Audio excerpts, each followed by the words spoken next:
र आजको श्रृङ्खलामा हामीले अर्को एउटा विषय पनि उठाएका छौँ, जस्तै कि विकास निर्माणका कुराहरू गरौँ। विकास निर्माणका कुराहरूमा चाहिँ कामहरू हुने गर्छ, विकास निर्माणका कामहरू देखिन्छन्, तर त्यो भने लामो समयसम्म टिक्दैन, क्षणिक भरकै लागि हुन्छ।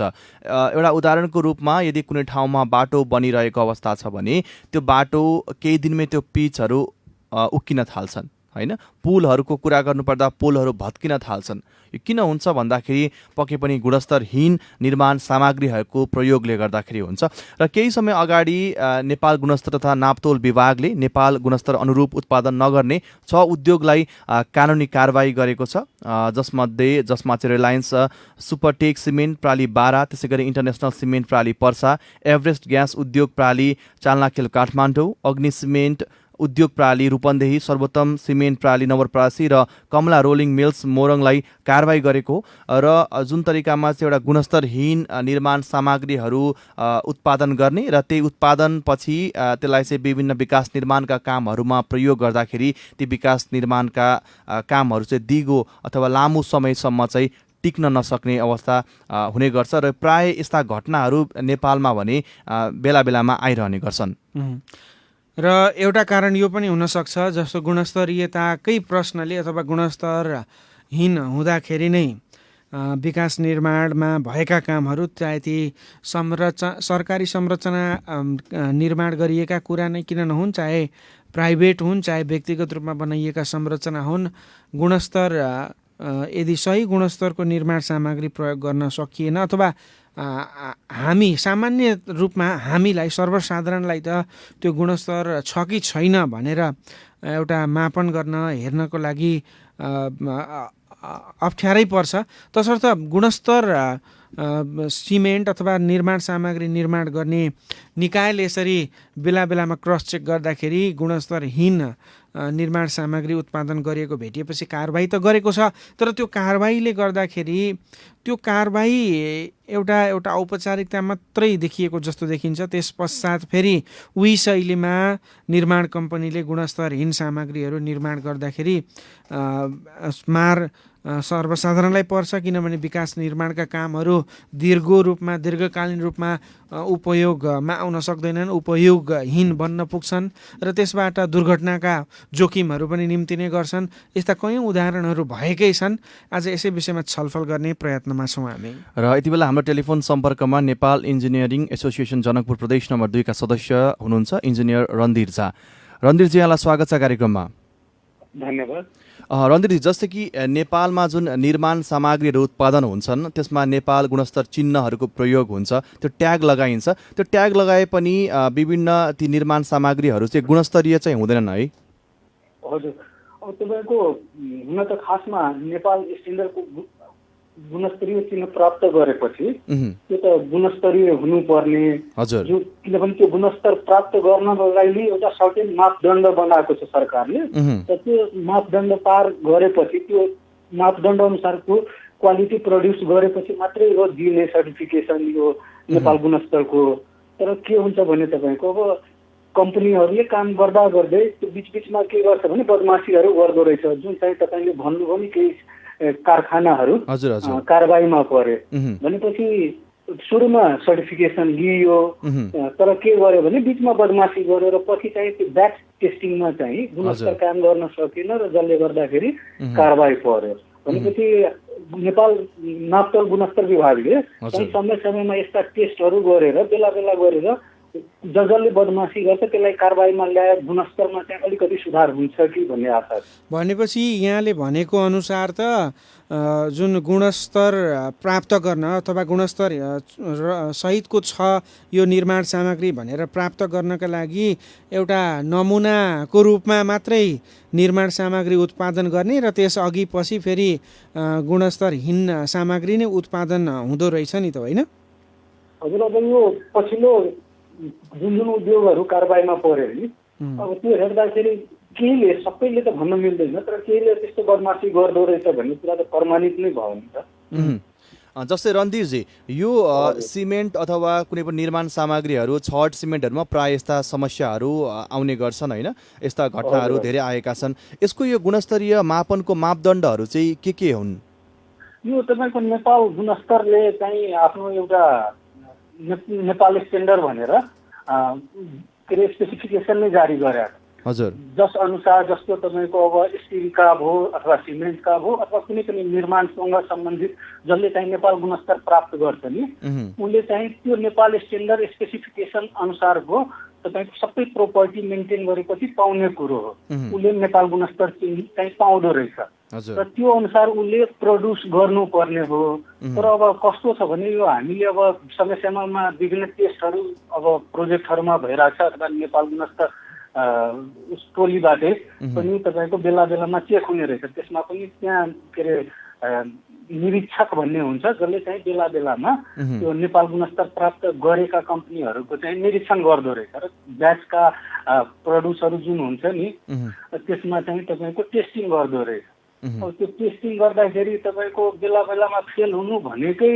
तपाईँको उसले चाहिँ आफ्नो स्ट्यान्डर्ड अनुसारको जुन नेपाल स्ट्यान्डर्डले स्पेसिफिकेसन गरेको अनुसारको चाहिँ कम के अरे तपाईँको मेटेरियल प्रड्युस गरेन भन्ने कुरो देखिन्छ कि जस्तै कि यो सिमेन्टहरूमा चाहिँ यो कम्प्रेसिभ स्ट्रेन्थ त्यसै गरी इलोङ्गेसन बेन्ड यो रडहरूमा भन्ने हुँदो रहेछ यी भनेका चाहिँ के हुन् यो तपाईँको के हुन्छ भने जस्तो स्टिलमा तपाईँको हामीले तन्काउँदाखेरि त्यसमा लोड परेर तन्कियो भने त्यसले कति स्ट्रेन्थसम्म लिँदो रहेछ त्यो तपाईँको एउटा इल्ड स्ट्रेन्थ हुन्छ कि त्यसमा गएर तपाईँको ब्रेक नभएर त्यो ब्रेक हुनुभन्दा पहिलाको स्ट्रेन्थ हो जुन चाहिँ हाम्रो अब भनौँ न कुन कामको लागि हामी युज गर्दैछौँ छडलाई त्यसको एउटा तपाईँको स्पेसिफिकेसन हुँदो रहेछ अनि जस्तो एफई 500 भन्ने छड हामीले लियौँ एफई 500 भनेको तपाईँको 500 बराबरको स्ट्रेन्थ उसले इलोङ्गेसनमा दिनु पर्यो यदि उसले कुनै छडले एफई 500 लेख्दो रहेछ र उसले तपाईँको एफई 500 अनुसारको स्ट्रेन्थ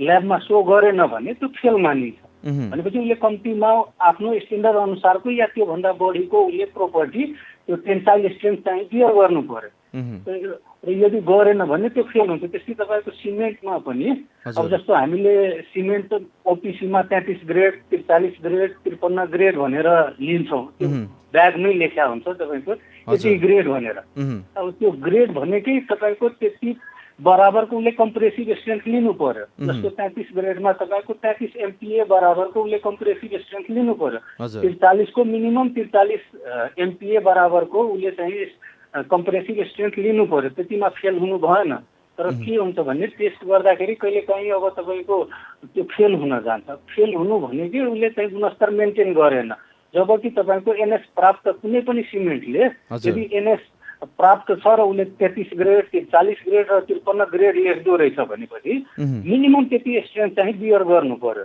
सिमेन्टले जस्तै कि सिमेन्ट फ्याक्ट्रीहरूमा चाहिँ नर्मली यो ओपिसीमा पिपिसी सिमेन्ट मिक्स गरेको भन्ने यो घटनाहरू चाहिँ मेन गरी आइराख्ने गर्छ यो गर्दाखेरि चाहिँ यो सिमेन्ट फ्याक्ट्रीलाई धेरै नै फाइदा हुन्छ क्या हो यो किन गरिन्छ यो चाहिँ हजुर हो तपाईँको नेपाल स्ट्यान्डर्डले के भन्दो रहेछ भने जस्तो सिमेन्ट बनाउनलाई बेसिक मेटेरियल चाहिने भनेको तपाईँको क्लिङ्कर हो अनि क्लिङ्कर अब कतिले आफैले प्रड्युस गर्छ कतिले बाहिरबाट मगाउँछ र त्यो तपाईँको क्लिङ्करको मात्रा यदि सिमेन्टको वेटको 95% एटलिस्ट हुनै पर्यो अनि त्यो 95% बाहेक पनि तपाईँको सिमेन्टेटियस मेटेरियल भन्छ त्यो सिमेन्टसँग प्रोपर्टी मिल्ने जसले चाहिँ अरू कुनै किसिमको त्यो सिमेन्टको प्रोपर्टीलाई हार्म नगरोस् हिसाबले 5% या त्योभन्दा कम मात्रामा मात्रै मिक्स गर्नुपर्छ भनेपछि तपाईँको क्लिङ्कर 95% हुनै पर्यो ओपिसीमा तर के गर्दो रहेछ अब कति ठाउँमा तपाईँको मिक्स गरेपछि के हुन्छ भने क्लिङ्करको क्वान्टिटी घट्दो रहेछ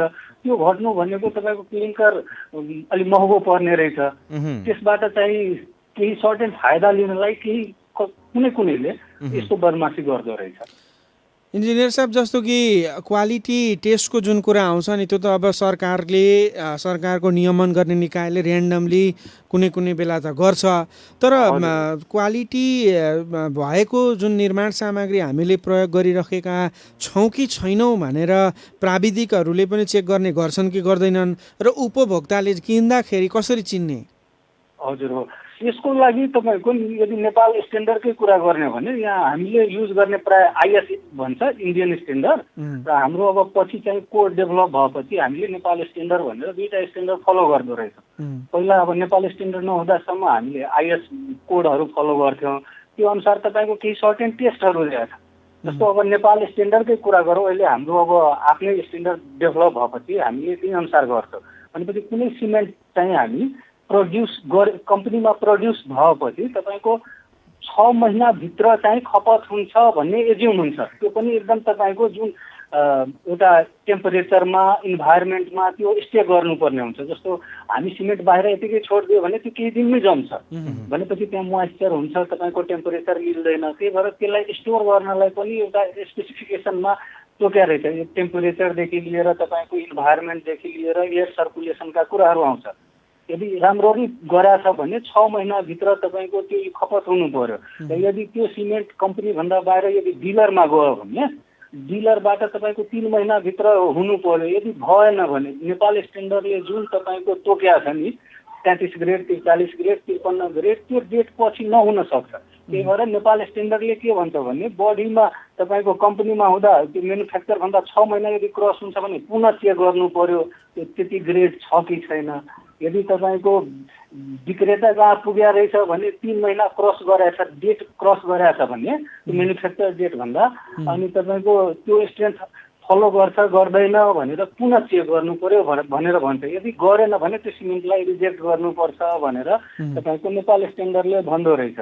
तर बदमासी त फेरि म्यानुफ्याक्चरिङ हुने बेलामा नै कम्पनीले गर्छ, त्यो बदमासी चाहिँ कसरी पत्ता लगाउने त फेरि? हजुर हो, यो पहिला तपाईँको के हुन्थ्यो भने जस्तो हामीले जे कुरा पनि लिँदाखेरि तपाईँको म्यानुफ्याक्चर डेट एक्सपायरी डेटहरू हुनुपर्छ नि त। तर सिमेन्टमा तपाईँको बोराहरूमा पहिला अहिले तपाईँको नेपाल स्ट्यान्डर्डले कम्पलसरी गरिदियो। अहिले प्रायः लेख्दो रहेछन् तपाईँको कि प्रिन्टै हुन्छ कि नभए मार्करले लेख्दो रहेछ। पहिला लेख्दैन थियो कि कुन डेटमा म्यानुफ्याक्चर भयो भनेपछि हामीलाई अब त तपाईँको यो पुरानो ब्याच हो कि नयाँ ब्याच हो कसरी थाहा पाउनु? त्यतिखेर चाहिँ धेरै बदमासी हुन्थ्यो। तर अहिले तपाईँको अब डेट भएपछि हामीले सकभर तपाईँको यो 3 महिना 6 महिना भित्रको सिमेन्ट युज गर्यो भने राम्रो हुन्छ। त्योभन्दा यदि हामी बडी डेटको सिमेन्ट युज गर्यो भने उत्पादन मितिको आधारमा भन्न खोज्नु भएको यहाँले कि गुणस्तरीय छ कि छैन भनेर हामीले चेक गर्न सक्छौँ होइन त? हजुर हजुर हो। त्यसको अलावा जस्तो कि अघि निर्माण हजुर प्लिज कन्टिन्यू। हजुर, हामीले खरिद गर्दाखेरि कमसेकम म्यानुफ्याक्चर डेट हेरेर लिउँ। मेरो एउटा आग्रह के छ भने तपाईँको त्यसले धेरै कुराको हामीलाई आइडिया दिँदो रहेछ। पुरानो सिमेन्ट हो कि नयाँ सिमेन्ट हो, नयाँ सिमेन्टले राम्रो स्ट्रेन्थ दिँदो रहेछ। पुरानो भएपछि तपाईँको बिस्तारै त्यसको स्ट्रेन्थ चाहिँ डिग्रेड हुँदै जान्छ। मैले यहाँ अर्को तपाईँसँग गर्न खोजेको प्रश्न चाहिँ के भने जस्तो उत्पादन मिति राखेर नराखेर भन्दा पनि निर्माण सामग्री बन्ने बेलामै जस्तो गुणस्तरीयतामा अलिकति छेडखानी जो गरिन्छ नि कम्पनीबाट त्यो चेक चाहिँ हामीले प्राविधिकले गर्न सक्छन् कि सक्दैनन् सामान्य रूपमा? अनि उपभोक्ताले चाहिँ त्यसलाई छुट्याउन सक्छन् कि सक्दैनन् त्यो गुणस्तरीयता? हजुर, अब प्राविधिकले तपाईँको बन्ने बेलामा कम्पनीले नै आफैले क्वालिटी कन्ट्रोल गर्ने हो।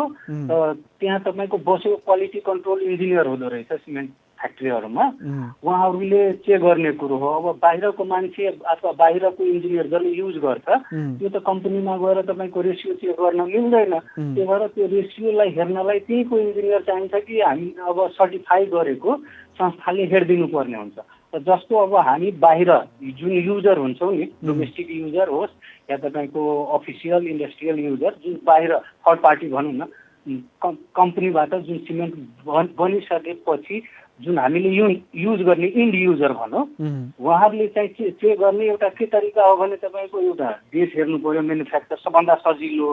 अर्को तपाईँको के हुन्छ भने केही टेस्टहरू छ, जस्तो साउन्डनेस टेस्ट भयो, कन्सिस्टेन्सी टेस्ट भयो, सेटिङ टाइम टेस्ट हुन्छ, कति टाइममा सिमेन्ट सेट हुन्छ, कति तपाईँको इनिसियल र फाइनल भन्ने हुन्छ। त्यस्तै कम्प्रेसिभ स्ट्रेन्थका कुरा हो, उसले लेखे अनुसारको तपाईँको कम्प्रेसिभ स्ट्रेन्थ दियो कि दिएन, यी टेस्टहरूको लागि हामीले प्रोपर एउटा ल्याबमा, यो हामीले यतिकै मिल्दैन, तपाईँको हातले छोएर अथवा आँखाले हेरेर मिल्दैन, यसको लागि प्रोपर ल्याबमा गएर यी टेस्टहरू गऱ्यो भने सिमेन्ट ठिक छ कि छैन भनेर हामीले गर्न सक्छौँ। र जस्तो हामी मानौँ कुनै कन्स्ट्रक्सन गर्दाखेरि हामीले ब्याचमा मगायो भने यस्तो टेस्ट गर्दाखेरि धेरै खर्च पनि लाग्दैन र हामी गऱ्यो भने ढुक्क भइन्छ। किनभने हाम्रो भनौँ न यो कन्स्ट्रक्सनमा लगानी त हेभी हुन्छ र भोलि यो तपाईँले भनेअनुसारै रिस्की पनि छ। यदि फेल भइदियो भने एक्सिडेन्टका घटनाहरू हुनसक्छ। त्यही भएर यी टेस्टहरू चाहिँ हामीले ल्याबमा चाहिँ युज गर्नुभन्दा पहिला नै ब्याच टेस्टहरू गर्न सक्छौँ। अनि यो त अब सिमेन्ट प्रोडक्ट्सको बारेमा हामीले कुरा गऱ्यौँ। आइरोनिक मेटेरियलहरूमा पनि यस्तै हुन्छ? हजुर हजुर, आइरनमा पनि तपाईँको त्यहाँ केमिकल कम्पोजिसन हुन्छ जुन कोडहरूले स्पेसिफाई गरे हुन्छ कुन ग्रेडको स्टिल बन्दैछ भनेर। अनि त्यो हिसाबले तपाईँको त्यसको टेन्साइल स्ट्रेन्थदेखि लिएर कम्पोजिसनका कुराहरू छ नि, यी कुराहरू चाहिँ हामीले ल्याबमा चाहिँ टेस्ट गर्न सक्छौँ र सायद मलाई लाग्छ यो स्टिलको टेस्टहरू त्यति कस्टली पर्दैन र त्यति तपाईँको टिडिएस पनि छैन। हामीले सानो लगभग आधा मिटर 1 मिटरको टुक्रा काटेर गएर जुनसुकै पनि ल्याबमा गएर जहाँ टेन्साइल स्ट्रेन्थ टेस्ट गर्छ हामीले इजिली टेस्ट गर्न सक्छौँ र हामीले किन्दाखेरि त्यसमा तपाईँको जुन ब्याच दिया हुन्छ नि, ब्याच एउटा हुन्छ त्यो छडसँगै, त्यसमै त्यसको स्ट्रेन्थ कति रहेछ भनेर कम्पनीले लेखा हुन्छ। यदि त्यो मिल्छ कि मिल्दैन भनेर हामी पहिला त्यो ल्याबमा गएपछि क्लियर हुन्छ। त्यसो हो भने त यहाँले भनेअनुसार हो भने त सबभन्दा बेस्ट कुरा चाहिँ के हुने रहेछ भने यदि हामी उपभोक्ताहरूका लागि गुणस्तरीय निर्माण सामग्री यदि हामीले प्रयोग गर्न चाहन्छौँ भने त सरकारवाला निकायले चाहिँ यो टाइम एन्ड अगेन चाहिँ यो के अरे चेक जाँच गरिराख्नु पर्ने रहेछ होइन त? हजुर हजुर हो, यो तपाईँको सम्बन्धित निकायले समय समयमा चेक गरिदियो भने उपभोक्तालाई त्यति शास्ति हुन्न। तपाईँको ढुक्क भएर राम्रो क्वालिटीको सामान हामी बजारमा सजिलै पाउन सक्छौँ। तर अहिलेको अवस्था त्यस्तो देखिन्न र हामी चाहिँ चनाखो हुनुपर्छ। रन्जनी, जस्तो कि यो अब र मेटेरियल्सहरू पनि कहिलेकाहीँ अलिकति लो ग्रेडको अथवा लो क्वालिटीको आएर पनि त्यस्तो प्रोडक्सन हुन्छ कि यो प्रोडक्सन गर्दा फ्याक्ट्रीकै लापरवाही अथवा उनले जाने चाहिँ यस्ता प्रोडक्सनहरू चाहिँ गर्ने गर्छन्? हेर्नु, अब यसमा अब दुइटै पनि हुनसक्छ। तपाईँको एउटा त क्लिङ्कर बाहिरबाट जसले इम्पोर्ट गर्नुहुन्छ नि, आफैले नबनाएर अरूबाट लिने, त्यस्तोमा तपाईँको के हुन्छ भने लो क्वालिटीकै क्लिङ्कर दियो भने अथवा तपाईँको छडकै कुरा गर्दाखेरि बिलेट नै तपाईँको अलिक मिक्स क्वालिटीको दियो भने तपाईँको अभियस तपाईँको त्यसको प्रोडक्ट चाहिँ अलिक सेकेन्ड क्लास क्वालिटीको आउँछ। एउटा बदमासी त्यहाँ पनि हुन्छ। अर्को तपाईँको सबै कुरा ठिक छ र आफूलाई केही नाफा होस् भन्ने हिसाबले पनि बिगार्दो रहेछ। तर त्यस्तो केस तपाईँको सकभर धेरै नहोला भन्ने मेरो अलिक आशा छ। तर यो तपाईँको बाहिरबाट आउने सामानले गर्दा चाहिँ बिग्रिने चान्स अलिक बढी नै हुन्छ। यदि हामीले ती र मेटेरियलमै केयर गरेनौँ, कम्पनीले केयर गरेन भने चाहिँ सामान बिग्रिन सक्छ, त्यसको प्रोडक्ट चाहिँ पक्कै राम्रो आउँदैन। तर सामान बिग्रियो अरे प्रोडक्सन गर्यो होइन, प्रोडक्सन पछि त आफ्नो प्रोडक्ट कस्तो बन्यो भन्ने कुराहरू त कम्पनीलाई थाहा हुन्छ होला नि त होइन? हजुर, खासमा कम्पनीले पनि तपाईँको ब्याच टेस्टिङहरू गर्दो रहेछ। त्यो त जान्दै यदि अब प्रोडक्ट यदि त्यो क्वालिटीको बनेको छैन भने त जान्दै पनि यदि बजारमा त्यो पठाइन्छ भने त त्यो पनि त इरेस्पोन्सिबिलिटी भयो नि त होइन? हजुर हो, त्यो भएर तपाईँको केही कारबाही पर्छ नि। अब बेला बेलामा छड्के चेकहरू भएर तपाईँको यदि लो क्वालिटीको पठायो भने कारबाहीमा पर्छ। तर हामी कहाँ अब यस्तो क्रस चेकहरू अलिक कमै हुने रहेछ र त्यसले गर्दाखेरि अब तपाईँको युजरहरू ठगिने सम्भावना अलिक बढी नै हुन्छ। यसको अलावा जस्तो कि निर्माण सामग्री युज गर्दाखेरि हामीले कुनै पनि अब संरचना बनाउँदाखेरि त्यसमा आवश्यक पर्ने सामग्रीहरू मिक्स गर्दाखेरि गरिने लिइने अनुपातमा चाहिँ निर्माण सामग्रीको दीर्घकालीन रूपमा प्रयोग गर्न सकिने रहने कुरा निर्भर रहन्छ कि रहँदैन? हजुर, अब तपाईँको जस्तो अब मिक्स गर्दाखेरि अब सिमेन्टको म कङ्क्रिटतिर कुरा गरौँ। अब कङ्क्रिटमा तपाईँको सिमेन्टदेखि लिएर अब एग्रिगेट स्यान्डहरू सबै मिक्स हुन्छ र यो तपाईँको कङ्क्रिटको युज चाहिँ अब कस्तो ठाउँमा हामी गर्दैछौँ त्यो अनुसारको कङ्क्रिटको पनि ग्रेड हुँदो रहेछ। तपाईँको M10, M15, 20 यसरी भन्दो रहेछ र तपाईँको कुन स्ट्रक्चरमा हामी युज गर्छौँ भनेर त्यसको स्ट्रेन्थ चाहिँ कोडले दिए अनुसार हामीले एडप्ट गर्दो रहेछ। भनेपछि हामीले चाहिँ यो ग्रेडको कङ्क्रिटहरू जुन लिन्छौँ नि, त्यो तपाईँको प्रोपर तपाईँको कुन कामको लागि कुन कोडले के भनिरहेछ त्यो अनुसार हामीले धेरै ध्यान दिनुपर्छ र यो पक्कै पनि तपाईँको अब त्यसको मिक्स प्रोडक्टहरू जस्तो स्यान्ड, एग्रिगेट, त्यसपछि सिमेन्टका कुराहरू छ, त्यसमा तपाईँको पानी मिसाउँदाखेरि त्यसको पनि एउटा फिक्स अनुपात हुँदो रहेछ। यदि हामी पानी धेरै हालिदियो भने तपाईँको कङ्क्रिटको क्वालिटी कम हुन्छ। यी कुराहरू मिक्सहरू गर्दाखेरि प्राय हामीले अब भनौँ न इन्जिनियर अथवा तपाईँको फिल्डमा काम गर्ने सुपरभाइजर जो अलि मिक्सहरूप्रति अलि अनुभवी मान्छे छन्, त्यो उहाँहरूको उपस्थितिमा गऱ्यो भने पक्कै राम्रो हुन्छ। तर हाम्रो कस्तो छ भने ठुल्ठुलो कामहरूमा प्रोजेक्टहरूमा त इन्जिनियरकै सुपरभिजन हुन्छ या सब इन्जिनियरको हुन्छ। तर के हुन्छ भने हामीले घर बनाउँदा सबभन्दा हामी कहाँ के प्र्याक्टिस छ भने डोमेस्टिक युजहरूमा चाहिँ यस्तो प्र्याक्टिस देखिन्न। अब घर बनाउँदाखेरि मान्छेले आफ्नै अनुसारले मिस्त्रीले जे भन्यो त्यही अनुसार गर्ने, जसरी छड बङ्गाउन भन्छ त्यसरी नै बङ्गाउनु। तर सबैको तपाईँको स्पेसिफिक एउटा नर्म्सहरू हुँदो रहेछ कि त्यो नर्म्स अनुसार गऱ्यो भने राम्रो हुने, नर्म्स अनुसार गरेनौँ भने नराम्रो हुने। त्यसले गर्दाखेरि अब डोमेस्टिकमा चाहिँ अझै समस्या छ। तर जस्तै कि नेपालमा जुन तरिकामा जुन यो एकदमै लो ग्रेडको क्वालिटीका होइन प्रोडक्टहरू चाहिँ अब म्यानुफ्याक्चर गर्ने, बजारमा पठाउने र यो बेला बेलामा आइरहने गर्छ।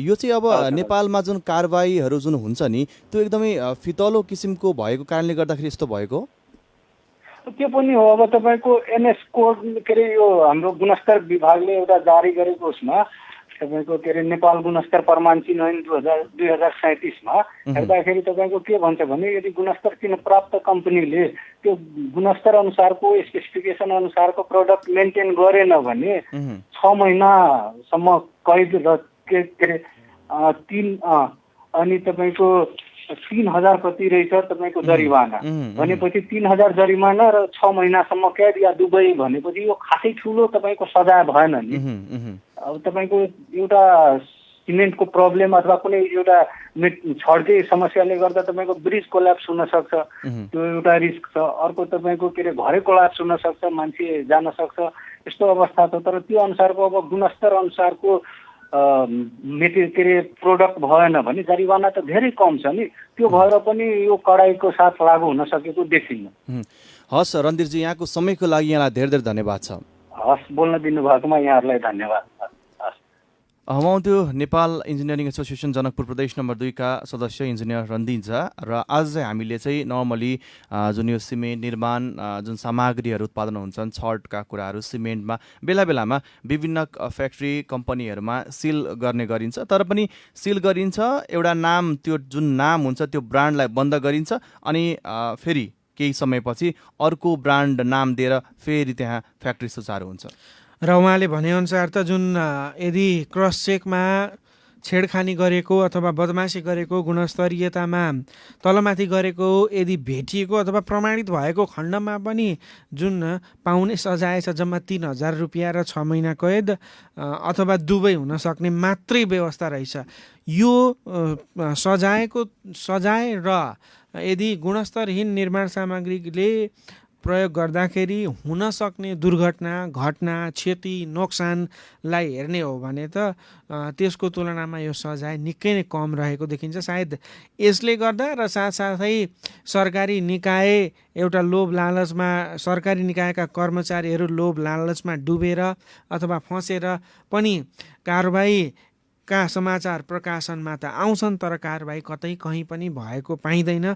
त्यस्ता गुणस्तरहीन निर्माण सामग्री उत्पादन गर्ने कम्पनीहरू, कारखानाहरू फेरि पनि त्यही गुणस्तरहीन सामग्रीहरू उत्पादन गरिरहेका हुन्छन्, फलत ठगिन्छन्। अन्त्यमा उपभोक्ता सधैँ नै ठगिरहेको एउटा यथार्थ, एउटा भनौँ न त्यो हामी कहाँ छ। त्यसकारण सरकारवाला निकायले कम्तीमा cross check time and again बारम्बार रूपमा भइराख्नु पर्यो र यदि कोही त्यस्तो भेटिएको छ भने त्यसलाई चाहिँ हदैसम्मको कारबाही गरिनुपर्छ।